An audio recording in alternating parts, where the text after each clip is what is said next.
Easy weight loss, health और immunity से related tips और इंफॉर्मेशन के नए वीडियोस के बारे में सबसे पहले जानने के लिए नीचे के सब्सक्राइब के लाल बटन और बेल आइकॉन को अवश्य दबाएं। B12 की कमी रहती थी, विटामिन भी कम रहते थे। तो फिर मैं मेरा बेटा भी छोटा है तो उसको भी संभाल नहीं पा रही थी, पढ़ाने में भी दिक्कत हो रही थी। उसको डॉक्टर के पास 5 साल से नहीं गया बच्चा। सोचो आजकल जहाँ हर 2-3 महीने में बच्चों को लेके जाना पड़ता है डॉक्टर के पास दवाई। तब से मुझे ये सब कुछ ठीक हो गया है, B12 की भी कोई कमी नहीं है। हेलो फ्रेंड्स, मैं डॉक्टर आशीष एल ठक्कर, होम्योपैथ और health and weight loss coach, जिसे आप डॉक्टर अर्क के नाम से जानते हैं। तो चलिए इस वीडियो के मेन टॉपिक में आगे बढ़ते हैं। आज हमारे ये इंस्पायरिंग हेल्थ विनर के अनुभव की सीरीज में मैं हेतल बेन के साथ में हूँ, जिनका अनुभव एनडीएस से कनेक्टेड ही है। एनडीएस में जो बताता हूँ उसका मतलब है न्यू डाइट सिस्टम, जिन्हें हमारे श्री आदरणीय बीवी चौहान जी ने शुरू किया है। उसका डिटेल के लिए भी मैं अलग वीडियो बनाने वाला हूँ, तो आप उसे देख लेना।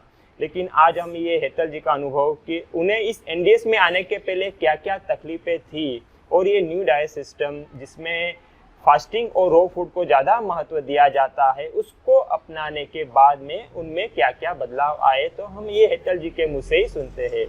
तो हेतल जी, आप जब ये एनडीएस में आए, सुनील जी से मिले, उसके पहले जो तकलीफ थी उसके बारे में थोड़ा हमें बताइए। एनडीएस में आने से पहले मुझे बहुत वीकनेस रहती थी और कहीं भी मुझे चक्कर भी आ जाते थे और ऐसा लगता था कि मैं सांस भी नहीं ले पा रही हूँ। कभी कभी ऐसा भी होता था। तो फिर मैं सुनील सर से मिली और उसने मुझे एनडीएस के बारे में बताया, तो फिर मैंने शुरू किया एनडीएस। तो और गायनेक की भी प्रॉब्लम थी, जैसे मुझे पेट में हमेशा दर्द रहता था और डॉक्टर को दिखाऊँ तो ऐसा बोलते थे कि आपको गर्भाशय में सूजन रहती है। फिर दवाई खाऊँ फिर भी ठीक नहीं होता था, साइड इफ़ेक्ट भी बहुत होती थी। B12 की कमी रहती थी, विटामिन भी कम रहते थे। तो B12 के रिपोर्ट में कमी आई थी आपको ना? हाँ, कमी आई थी। जब तक इंजेक्शन लूँ या फिर मेडिसिन लूँ तब तक अच्छा रहता था। फिर से वही की वही दिक्कत। फिर मैं मेरा बेटा भी छोटा है तो उसको भी संभाल नहीं पा रही थी, पढ़ाने में भी दिक्कत हो रही थी। फिर मैं सर से मिली तो एनडीएस शुरू किया। तब से मुझे ये सब कुछ ठीक हो गया है। B12 की भी कोई कमी नहीं है, विटामिन की भी कोई कमी नहीं है। और दूसरा कि मेरे बेटे को भी मैंने ये सब अभी कच्चा खिला रही हूँ, उसको भी मैं ग्रीन जूस पिला रही हूँ। और मैंने 5 साल से उसको बिल्कुल भी दूध बंद किया है। तब से मैं उसको हॉस्पिटल लेके नहीं जा रही हूँ। पहले दूध बंद करने से हॉस्पिटल जाना बंद हो गया? बंद हो गया है। तो बच्चों को दूध पिलाना जरूरी है, ऐसा हम सुनते आए हैं। अब उसकी हड्डी वो कमजोर हो गया, हड्डियाँ कमजोर, ऐसा लग रहा है। उल्टे का उसको डॉक्टर के पास 5 साल से नहीं गया बच्चा। सोचो आजकल जहाँ हर 2-3 महीने में बच्चों को लेके जाना पड़ता है डॉक्टर के पास, दवाई या चालू होती है बच्चों की, और बिना दूध के कच्चे ज़्यादा खाना खिलाकर बच्चे की इम्यूनिटी सोचो क्या बढ़ गई है। तो कुछ तो बात होगी इस कच्चे खाने में, समझ जाओ दोस्तों। ज़्यादा खाना खा के नहीं हम रोग मुक्त हो सकते, बिल्कुल संभव नहीं है। जितना खाना कम होगा, नेचुरल होगा, उतना ही हम सुंदर जीवन जी सकते हैं, स्वस्थ जीवन जी सकते हैं। ये अनुभव क्या बता रहे हैं, ये रियल अनुभव है। और ये ऐसा नहीं है कि मेरी ट्रीटमेंट क्या मैं उसकी बात कर रहा हूँ, इससे मेरा कुछ नहीं है। जो अच्छा है, जो पावरफुल है, वो मुझे लोगों तक पहुँचाना, यही मेरा क्लियर मकसद है। चाहे वो कोई भी कर रहा हो, मुझे बस आप तक पहुँचाना है, इसलिए मैं अनुभव ला रहा हूँ। और आपने एग्जैक्टली डाइट में क्या किया वो हम दर्शकों को बताना चाहेंगे। सुबह उठ के तो पानी भी नहीं पीती थी, उठने के 4 घंटे बाद पानी पीना, ग्रीन जूस पीना। मतलब पहला फास्टिंग? हाँ, 4 घंटा, वेरी गुड। फिर ग्रीन जूस पीना। ओके। और फिर 1 घंटे बाद अगर भूख लगे तो फिर फ्रूट या सलाद खाना। ओके। और फिर शाम को ही सीधा पका हुआ खाना खाना, एक ही टाइम।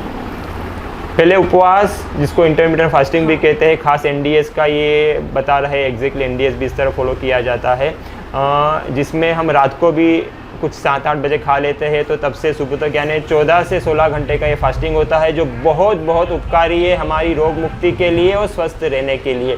इस समय में ही शरीर हमारे अंदर जो भी इवन कैंसर की गांठ हो या कोई बीमारी हो, टॉक्सिन जमा है, उसे क्लीन करने का डेली काम करता है।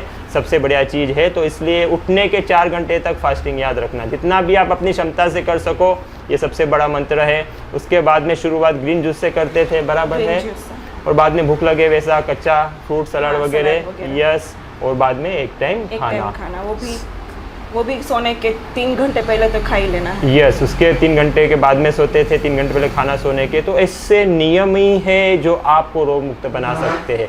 दवाई डॉक्टरों से जो चीज़ संभव नहीं है वो सादे कुदरत के आरोग्य के नियमों को पालन करके शक्य है।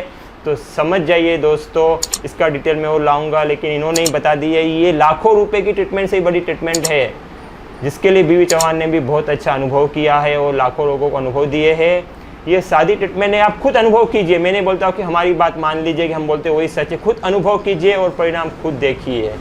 थैंक यू हेतल जी, आप आए, जिस वजह से हमारे दर्शकों को इतना बहुमूल्य ज्ञान मिला और उनको भी इससे अवश्य फ़ायदा होगा, ऐसी मुझे उम्मीद है। तो धन्यवाद आपका और धन्यवाद दर्शकों आपका। तो फ्रेंड्स, इस वीडियो में इतना ही। लेकिन अगर आप और किसी बीमारी के बारे में होम्योपैथिक दवाई के नाम जानना चाहते हो या तो हेल्थ और ओबेसिटी से रिलेटेड कोई भी आपकी समस्या के कुछ सवाल है, तो आप उसे कमेंट्स में अवश्य लिखें। संभव हुआ तो उस टॉपिक पे वीडियो बना के मैं जल्दी ही पब्लिश करूंगा। पूरा वीडियो देखने के लिए धन्यवाद। अच्छा लगा हो तो लाइक और शेयर अवश्य करें, और अब तक सब्सक्राइब न किया हो तो नीचे के लाल बटन को दबाकर कर दीजिए और बेल आइकॉन को भी अवश्य दबाएं, क्योंकि मेरे हर नए वीडियो के बारे में आपको सबसे पहले पता चले। Stay connected, stay healthy, grow happy.